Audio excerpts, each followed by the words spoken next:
तो हम तो ऐलान करते हैं दिल्ली के शाहीन बाग से पूरे पाकिस्तान को मिलकर के अगर जरा बराबर भी हिम्मत है तो मैं ऐलान करता हूं, आ जाओ मुकाबले पर।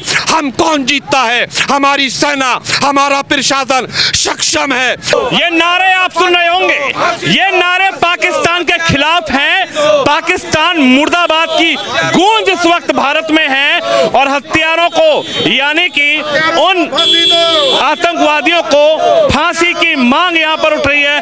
साहब क्या कहेंगे, पाकिस्तान मुर्दाबाद के नारे यहां पर लग रहे हैं। जिस तरीके से पहलगांव में हुआ, आखिरकार ये कौन सी मानसिकता है, नाम पूछकर धर्म पूछकर गोली मारी गई और क्या इससे भारत का मुसलमान खुश होगा? ऐसा सोचते थे वो आतंकवादी, ऐसा सोचता था पाकिस्तान। आखिर क्या है भारत के मुसलमान के दिल में इस वक्त? देखिए, उन्होंने जालिमों ने कुछ भी सोचा हो, हम इसके इस्लाम और मुसलमानों के ये नजरिए के भी खिलाफ है, शरीयत के भी खिलाफ है, हदीस के भी खिलाफ है, रसूल आजम की तालीमात के भी खिलाफ है, सूफिया की तालीमात के भी खिलाफ है। इसी दिल्ली के अंदर जनाब महबूब इलाही की तालीम के खिलाफ है, हजरत निसार चिराग नसीरुद्दीन देलवी की तालीम के खिलाफ। पाकिस्तान क्या समझेगा हकीकत और उनसियत क्या होती है? मोहब्बत उसकी समझ में नहीं आएगी, उसकी समझ में बगावत आती है, दहशतगर्दी आती है, कातिलाना काम आते हैं। हिंदुस्तान से सीखना है तो पाकिस्तान मोहब्बत हिंदुस्तान से सीखे, उनसियत सीखे।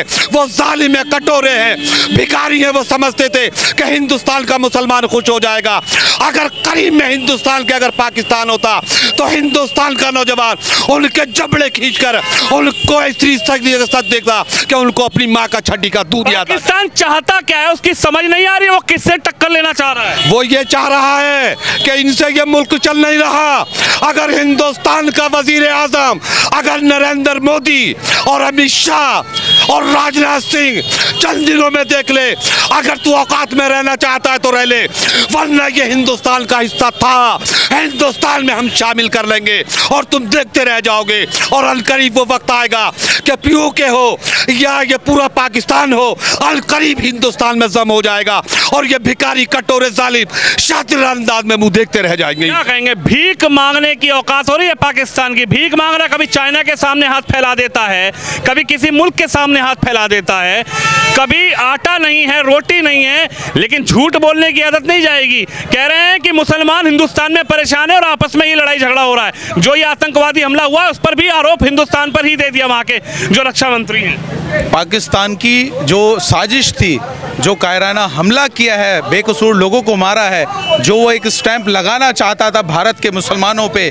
कश्मीर के मुसलमानों पे, आज उसी कश्मीर के मुसलमानों को आप देखिए मस्जिदों से ऐलान हो रहा है, उसके खिलाफ खड़े हैं, पाकिस्तान के आतंकवादी हमले के खिलाफ खड़े हैं, इस घटना के खिलाफ खड़े हैं, देश के साथ खड़े हैं। आज आप शाहीन बाग में यहाँ खड़े हैं, हमने यहाँ मार्च निकाला है, श्रद्धांजलि दी है उन शहीदों को जिनको बेकसूर लोगों को मारा गया है, जिन बहनें जो विधवा हुई हैं, जो बच्चे यतीम हुए हैं, उनके लिए हम यहाँ खड़े हैं। हमारे सीने के अंदर जो दर्द है, ये दर्द जो है आज इतनी तकलीफ़ है कि जिस तरह से हमारे भाइयों को मारा गया है, जिन बच्चों को वहाँ पे यतीम किया गया है, इसका जवाब इंशाअल्लाह हमारे देश की सरकार, हमारे देश के प्रधानमंत्री, हमारे देश के गृह मंत्री, हमारे देश की सेना, हमारे देश की फ़ौज बहुत मजबूती से देगी इंशाअल्लाह। और ये गद्दार पाकिस्तान, आतंकवादी पाकिस्तान में दम नहीं है लड़ने का।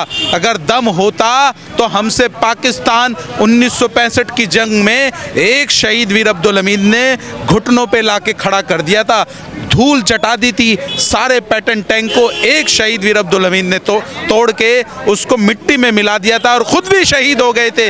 अगर आज भारत सरकार, देश की सरकार हमें इजाज़त दे, शाहीन बाग के मुसलमानों को इजाज़त दे, तो हम वहाँ जाने के लिए तैयार हैं। और उसकी आँख में आँख डालकर वो हमारे लोगों को, हमारे भाइयों को, नियत्ते लोगों को मारता है, धर्म पूछ के मारता है, बेकसूर लोगों पे गोलियां चलाता है। ये कायराना नहीं है तो क्या है ये? लड़ के दिखा, अगर तेरे अंदर दम है तो हमारी सेना से लड़, हमारी फौज से लड़। अगर तेरे अंदर दम है, 65 में तू हारा है, 71 में तूने धूल चाटी है, घुटनों पे बैठा है, और इंशाल्लाह फिर वो टाइम आने वाला है। और ये भारत का इतिहास है, भारत ने कभी किसी मुल्क पे अपनी तरफ से पहले वार नहीं किया, ये इतिहास है। क्योंकि भारत हमेशा से अमन पसंद रहा है, भाईचारा रहा है, मोहब्बत रही है। लेकिन अगर किसी ने शुरुआत की है, चाहे वो पाकिस्तान हो, चाहे वो चाइना हो, तो उसको मुंह तोड़ जवाब भी दिया है। देखिए, मुंह तोड़ जवाब दिया जाएगा और दिया जा जाएगा। उसकी औकात उसे याद दिलाई जाएगी कि तेरी औकात लड़ने की नहीं है, हिंदुस्तान के सामने खड़े होने की भी नहीं है। एक सवाल यहाँ ये भी खड़ा होता है कि वो जो निर्दोष बेकसूर लोग वहाँ मारे गए हैं, वहाँ जो एजेंसी थी, वहाँ जो भी लोग वहाँ पे सुरक्षा कर्मी थे, कहीं ना कहीं ये एक जांच का भी विषय बनता है। हमारे 27-28 लोग मरे हैं, हमारे लोकल सिविलियंस के भी जांच का विषय उठता है कि जिन लोगों ने क्या वहाँ पर किसी कोई चूक हुई है, क्या वहाँ पर किसी ने मदद की है। मैं वही बात कर रहा हूँ कि वहाँ लोकल हर आदमी की एक इंक्वायरी और एक जांच का ये विषय है। इतना बड़ा हादसा हुआ है, इतने लोग मारे गए हैं, ये बड़ी तकलीफ दे बात है। तो इसकी एक ये जांच भी होनी चाहिए और पाकिस्तान को तो जवाब मिलेगा इंशाल्लाह, और मिला भी है। पाकिस्तान को लगातार हिंदुस्तान के मुस्लिम समाज भी जवाब दे रहे हैं। चाचा क्या कहेंगे, ये कौन सी मानसिकता है? देखिए, मानसिकता की बात ये है कि 1947 से मुसलमान हिंदुस्तान को पसंद किया, और हिंदुस्तान ये कुछ मीडिया हिंदू मुसलमान करके हमको बांटना चाहती है। हम मोदी सरकार से ये कहना चाहते हैं कि हम कट्टर हिंदुस्तानी हैं। जायज़ बात है कि हम हिंदुस्तान के साथ कंधे से कंधा मिला के चलने वाले हैं। इस घटना में भी हिंदुस्तान का मुसलमान हिंदुस्तान के साथ खड़ा है, कोई बिल्कुल खड़ा है, उसमें कोई दो राय नहीं है। और पूरा हिंदुस्तान का मुसलमान खड़ा है, ना कि शाहीन बाग का मुसलमान तो हर हाल में आगे रहता ही है, चाहे वो देश के लिए हो या बॉर्डर का मामला हो, कहीं का भी मामला हो। लेकिन हमको उस नज़रिए से ना देखा जाए कि आपस में लड़ाने वाला काम जो है उसको बंद कर दिया जाए कि हिंदू मुसलमान। आप क्या कहेंगे, कैसे देख रहे हैं इस तस्वीर को? ये जो हुआ है, हिम्मत नहीं है लड़ने की बॉर्डर पे जवानों से, लेकिन निहत्तों पर आकर पीछे से वार कर दे। मेरा मानना और कहना तो यह है कि पाकिस्तान जिस दिन हमसे अलग हो गया ना, जिस दिन अलग हो गया, वो उसी दिन से हमारा दुश्मन हो गया। हम उसे कभी भी दोस्त नहीं मानते अपना। एज ए मुस्लिम भी कह रहा हूँ मैं कि हम हमारे रिश्तेदार भी वहाँ चले गए, हम उन्हें अपने रिश्तेदार भी नहीं मानते।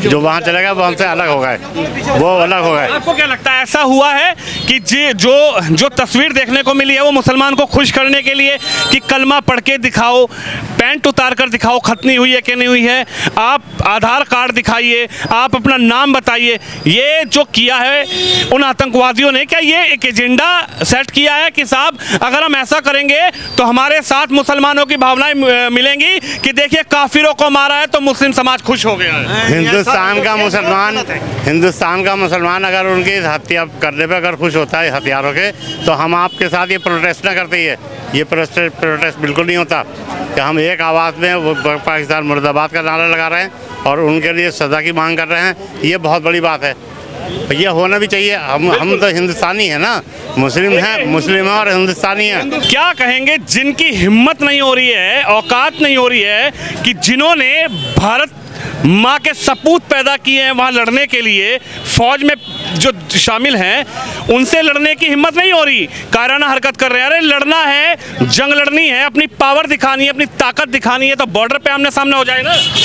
बॉर्डर पे उनकी हिम्मत और जुर्रत अगर इतनी है तो हम तो ऐलान करते हैं दिल्ली के शाहीन बाग से पूरे पाकिस्तान को मिलकर के अगर जरा बराबर भी हिम्मत है तो मैं ऐलान करता हूं, आ जाओ मुकाबले पर। हम कौन जीतता है, हमारी सेना, हमारा प्रशासन सक्षम है, लेकिन उसके बाद भी हम हमें अमील करते हैं सिर्फ उसको मुंह की चटाने के लिए। सिर्फ शाहीन बाग का मुसलमान काफ़ी है, पूरे देश का मुसलमान तो बहुत बड़ी चीज़ है, सिर्फ शाहीन बाग का मुसलमान ही काफ़ी है मुंह तोड़ जवाब देने के लिए पाकिस्तान को। देखिए, पाकिस्तान को जवाब मिल गया होगा कि आखिरकार हिंदुस्तान में मुस्लिम चाहता क्या है, और जिस तरीके से कायराना हरकत हुई है उसके बाद पूरे देश में गुस्सा है, आक्रोश है।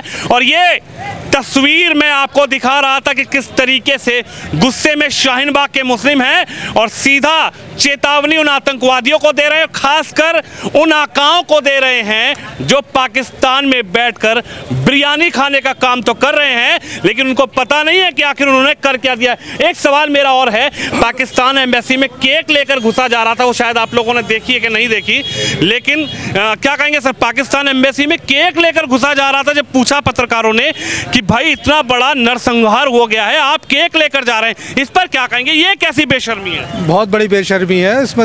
मतलब उन जश्न मनाने की कोशिश कर रहे थे वो हिंदुस्तान के इस मौके पर, और हम इसकी बहुत बड़ी कड़ी निंदा करते हैं। उसकी भी छानबीन होनी चाहिए। जो भी इसमें एम्बेसी के अंदर अधिकारी हैं, इनका बैक टू पवेलियन होना चाहिए, सबको वापसी बैक टू पाकिस्तान होना चाहिए, क्योंकि वो भी they are enjoying in Indian embassy actually उनका। हाँ, कि इंडियन एम्बेसी यानी कि भारत में जो एम्बेसी पाकिस्तानी बनी हुई है वहां पर केक लेकर जाया जा रहा था, और केक लेकर बकायदा बड़े बहुत एक खुशनुमा मिजाज के साथ वो जा रहे थे, जबकि पता है कि पूरी तस्वीर, पूरा भारत का मीडिया और पूरे देश का मीडिया, दुनिया का मीडिया पूरी खबर पर नजर बनाए रखा है। लेकिन आखिर क्या ये कौन सी मानसिकता है कि ये हो रहा है, उसके बाद भी आप केक लेकर एम्बेसी में जा रहे हैं? ये उनकी निहायत दर्जे की बेशर्मी, बेगैरती है। वो केक था, लेकिन वो हमारी निगाह में वो अपनी आरतियों को सजा रहे हैं, अपने के जिस्मों को सजा रहे हैं। इसी तरीके से प्रधानमंत्री ने ऐलान कर दिया कि यहाँ से जल्दी से खाली कर दिया जाए। हमें इनके सिफारती ताल्लुकात की ज़रूरत नहीं, इनके राजदूत की ज़रूरत नहीं, तुम अपने मुल्क में लेके जाओ। और अगर इस तरीके से बदतमीज और नाजायज सलूक करोगे तो केक के बदले में तुम्हारे जिस्म को सजा करके पाकिस्तान भेज दिया जाएगा। पाकिस्तान से जनता बहुत नाराज, और खासकर उन आतंकवादियों को भी यहाँ से संदेश दिया जा रहा है कि वो समझ जाए, और पाकिस्तान भी अपनी औकात ना भूले, क्योंकि हिंदुस्तान में जो मुस्लिम समाज है वो भी कहीं ना कहीं इस पूरे प्रकरण से गुस्से में, और जिस तरीके से नाम पूछकर धर्म पूछकर गोली मारी गई है, उसको लेकर कहीं ना कहीं जो भाईचारा बिगाड़ने की साजिश रची जा रही थी, उसको पाकिस्तान को मुंह तोड़ जवाब भारत के मुसलमान देते हुए नजर आ रहे हैं। कैमरामैन शिवम यादव के साथ विनोद शर्मा, शाहीन बाग, दिल्ली से।